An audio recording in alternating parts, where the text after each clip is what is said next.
5,000 pieces of silver, 1,000 pieces of gold, jewel silk banners, scented oils, incense.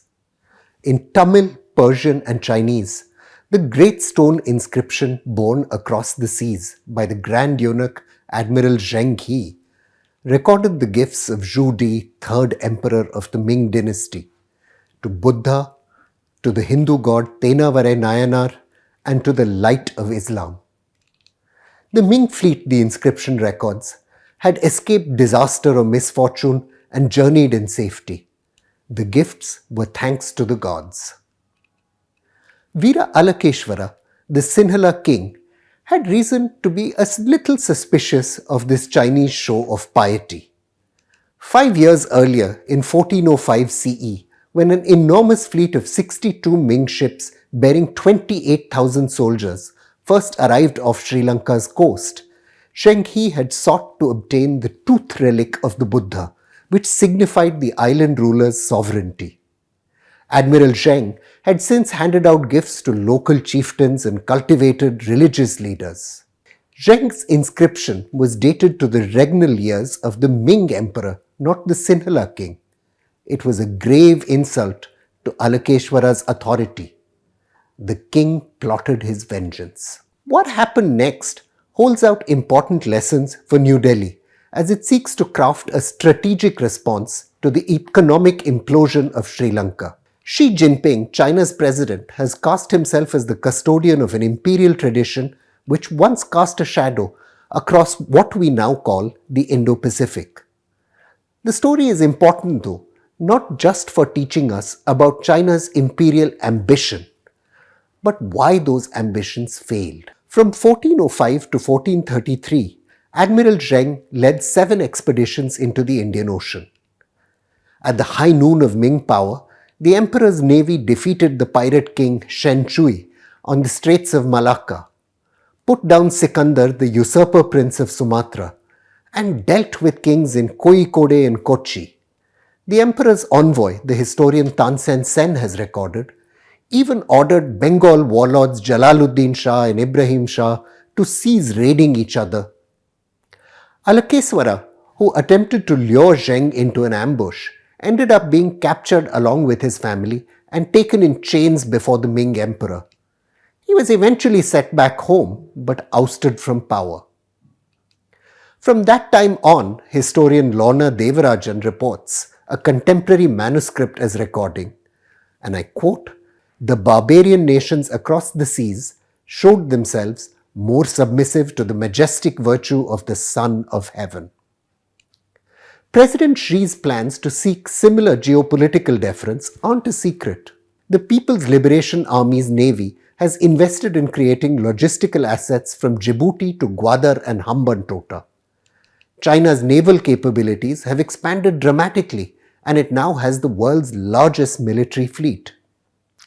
The cash-strapped Indian Navy, by contrast, remains at least a decade away from its modest 200-ship target.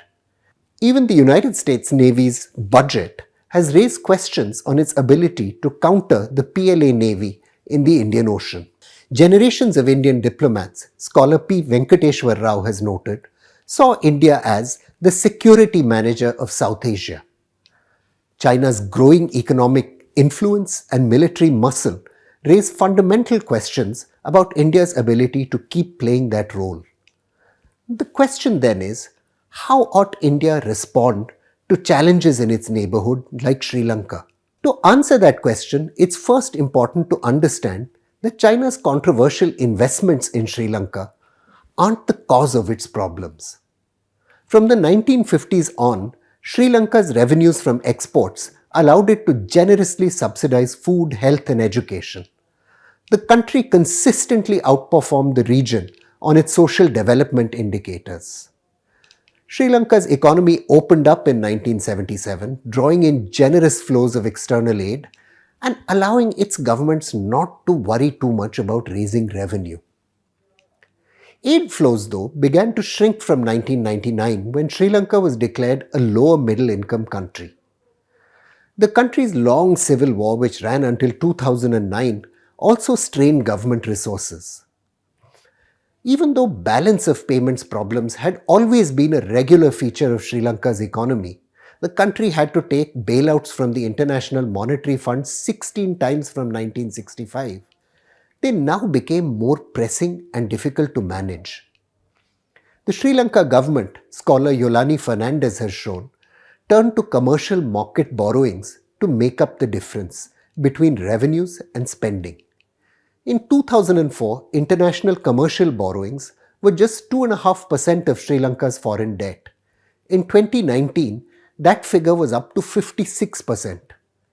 In contrast, debt held by China was only 17.2%. On average, Chinese loans came at half the interest rate as international commercial borrowings. Last year, interest payments alone ate up 95.4% of Sri Lanka's government revenue. For comparison, Fernandez tells us, its credit rating peers Ethiopia and Laos have rates of 11.8 and 6.6% respectively. The reasons why Sri Lanka kept borrowing are pretty obvious. Politicians didn't want to slash popular social welfare spending.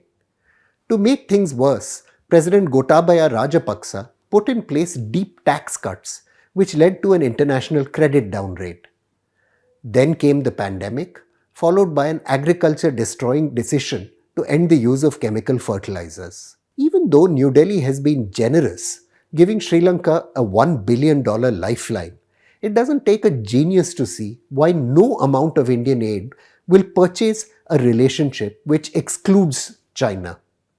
Sri Lanka has approached the IMF for a bailout, of course, which will almost certainly force it to make painful cuts to the social sector. But that will encourage Sri Lanka to seek more investment from China in the future, not less. India, though, still has a winning hand if it shows patience and creativity. Emperor Zhu Yuanzhang rose from poverty in the midst of plague and war to found the great Ming dynasty.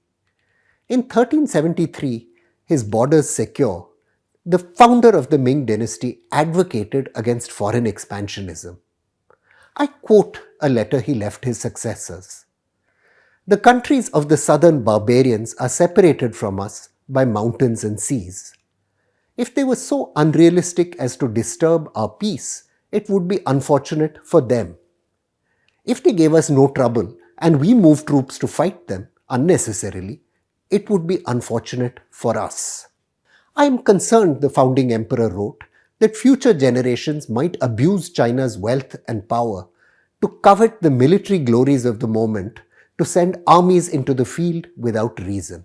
The fallout from President Xi's neo-imperial policies illustrate the wisdom of the emperor's advice. Like in countries across Africa and Central Asia, Sri Lanka has seen growing resentment against high-profile Chinese projects. Even though they haven't led Sri Lanka into a debt trap, these projects are seen by local people with reason as benefiting corrupt elites, not the public. Grandiose investments like the Hambantota port or Matakala Rajapaksa International Airport, which barely gets a flight, were supposed to earn China influence. All they've got it is bad influence and ill will. Instead of seeking to engage in a dollar-for-dollar shootout with China, New Delhi needs to change the game. A South Asia Free Trade Agreement has been in place since 2006, but a World Bank study showed a couple of years back that the region's countries still trade on better terms with distant economies in Europe and the United States than their own neighbors. Intra-regional trade has been choked by tariff barriers, connectivity issues, visa problems, and political mistrust. Even if Pakistan is an obstacle to moving forward on cross-border trade with India, New Delhi can move on and deepen ties with countries like Sri Lanka and Bangladesh. That would have a transformative influence on their economies and on ours. Grand Eunuch Zheng's efforts, in the end, served no useful end.